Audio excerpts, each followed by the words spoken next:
ကျွန်တော်နဲ့အင်္ဂလိပ်စာသင်တဲ့သူတွေဆိုရင်ကျွန်တော်အမြဲမေးရပေါ့နော်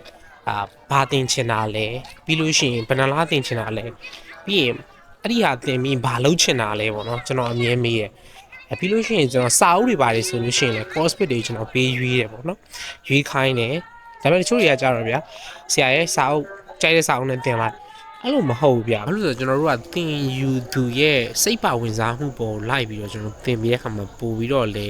တက်မြန်တယ်ပို့ပြီးတော့လေ active ဖြစ်တယ်ဗျာ classroom ကအဲ့ဒါကြောင့်ကျွန်တော်တို့တော့ဒီ unit ကိုသင်ရတာတော်တော်လေးကိုခက်ခဲတယ်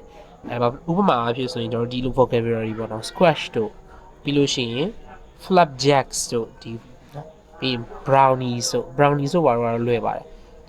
နော်ပြီးလို့ရှိရင်အဲ့လိုမျိုး vocabulary ကျွန်တော်သင်တဲ့အခါမှာနော်ကျွန်တော်ကကလေးတွေကကြတော့ဒီ flapjack တို့ဘာလို့လဲကျွန်တော်တို့ကတစ်ခါမှသူတို့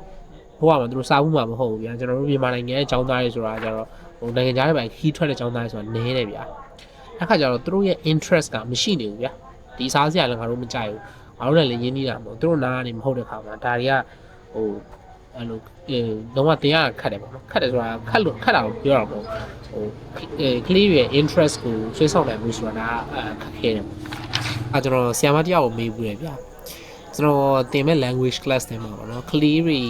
စိတ်ဝင်စားတဲ့အကြောင်းအရာကိုကျွန်တော်တို့ဒီ teaching materials လေးလုပ်ပြီးတော့ပေါ့နော်သင်ရောမကောင်းလားပေါ့ဆရာမကပြောလဲဆိုတော့တင်းစင်တော့မဖြစ်နိုင်ဘူးပေါ့နော်အဲ့တော့ကျွန်တော်က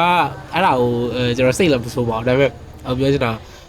ဒါကအရမ်းမှန်တယ်ပေါ့နော်သူပြောတာဘာဖြစ်လို့လဲကျွန်တော်တို့အချိန်ကလည်းအနည်းလေးပဲရတယ်ပေါ့နော်ကျွန်တော်တို့ကဒီရတဲ့အချိန်လေးမှာပဲစာရေးသင်ရတဲ့အခါမှာဒီ teaching material ဆိုပြင်ပြီးတော့ပေါ့နော်ကလေးနဲ့ကိုက်ညီတဲ့သူတို့စိတ်ဝင်စားတဲ့အရာကိုသင်ဖို့ဆိုတာဒါကျွန်တော်တို့ကခက်ခဲတာပေါ့နော်ဒါကြောင့်ကျွန်တော်တို့မှာဒီ class တစ်ခုပဲရှိတယ်ဗျာကျွန်တော်တို့ဒီဟာကိုအာရုံစိုက်ရမယ်ဆိုတော့ကျွန်တော်တို့ကလုံးဝဟိုဖြစ်နိုင်တယ်ပေါ့နော်အဲ့လိုမျိုးကသင်တာကကျတော့ကျောင်းသားတွေရဲ့ interest ကိုကျွန်တော်တို့ကဒီစိတ်ဝင်စားမှုကျွန်တော်ရပြီးတော့ဒါအကောင်းဆုံးပေါ့နော် teaching အဲ့လိုမျိုးစာသင်နိုင်တော့အကောင်းဆုံး